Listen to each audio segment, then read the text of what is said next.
hablando de la dolarización espontánea propiamente dicha, ¿esta tiene algunas ventajas?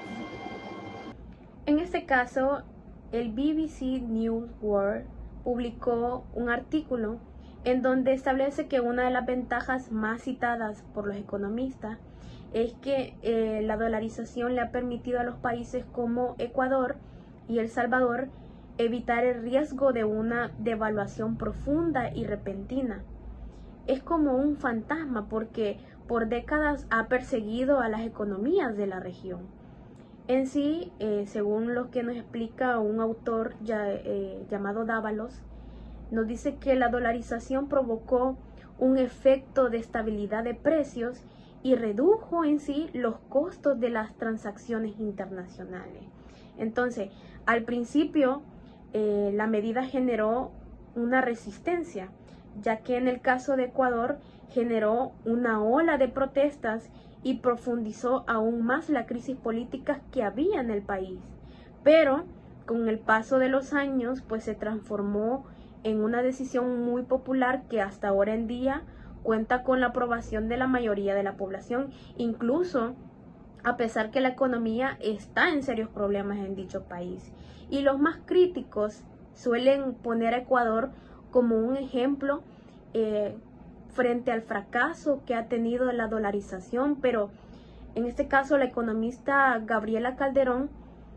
ella asegura que la causa de la crisis es un déficit fiscal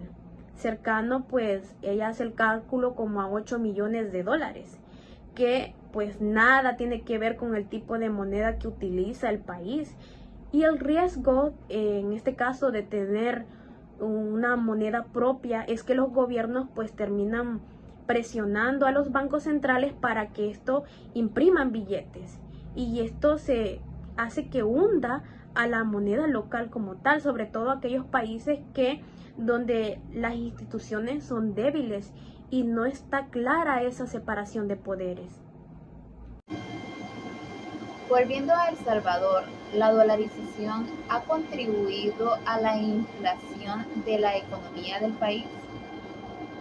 Según Cobar, entre los años de 1987 al 2000, la inflación promedio de El Salvador estuvo en un 12%, y aunque no se puede atribuir a que la inflación bajó gracias a la implementación del dólar, sí se puede ver que desde entonces la inflación anual de El Salvador ha estado en un promedio de 3.26%. También es importante ver cómo desde el 2001 la inflación en El Salvador tiene un patrón similar a la de los Estados Unidos, y aunque no existe evidencia conclusa de que hay una sincronización entre ambas, sí se puede apreciar que existe algún tipo de influencia. Además, el país ha mostrado un aumento moderado en el crecimiento de su Producto Interno Bruto, de 1.12% en el 2000 al 2.38% en el 2018. Además, el Producto Interno Bruto Cápita ha subido un 38% en el 2000. Y según Saldívar, el país actualmente ya no tiene la economía ni los mecanismos que le brindaba el Banco Central de Reserva para poder enfrentar una crisis económica como subir y bajar las tasas de intereses o producir más moneda. Ahora más bien la economía salvadoreña está supeditada a las decisiones del Banco de la Reserva Federal de los Estados Unidos de América, donde pues una recesión pudiera ocasionar el mismo efecto allá en Estados Unidos como aquí. Además, Guillermo Enrique Cruz, en su tesis Análisis comparativo de los efectos del proceso de la dolarización en la economía de El Salvador, de la Universidad de El Salvador, manifiesta que debido al proceso de dolarización, las exportaciones totales del país reportan una tasa de crecimiento estimado del 4.5% durante el año de 2002. De todo lo que hemos escuchado, podemos entender que el proceso de dolarización tiene tanto ventajas como desventajas, y todo eso influirá más dependiendo de la situación financiera del país y de la política que los gobiernos utilicen para implementar el dólar en sus economías y controlar su uso dentro del territorio. Al menos en el caso de El Salvador, si bien su economía no está ni cerca de ser una de las mejores,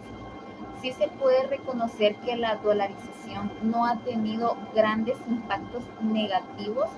y que el principal contra es la dependencia de la economía estadounidense. Agradecemos a las compañeras sobre sus aportes abordados. Esto sería todo y dejamos las referencias utilizadas de esta investigación al final del video.